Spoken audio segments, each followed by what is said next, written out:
Okay, so here's a review of the AliExpress toolbox for the R1250 GS.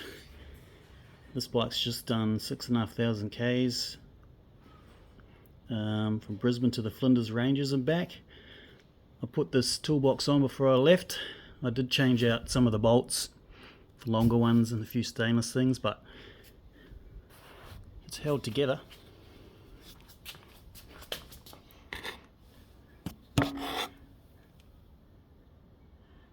Seems pretty good.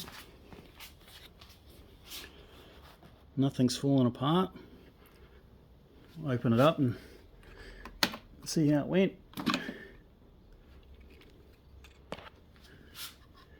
Alright.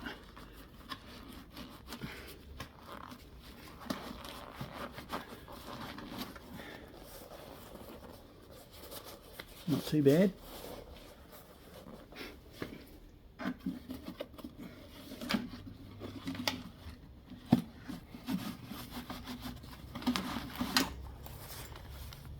A little bit dusty, not too bad though.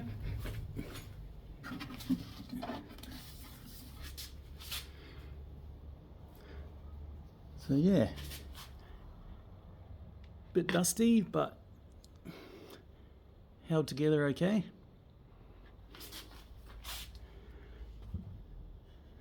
Nothing that you couldn't fix by wrapping stuff in a plastic bag. So there you go, not too bad at all for the money.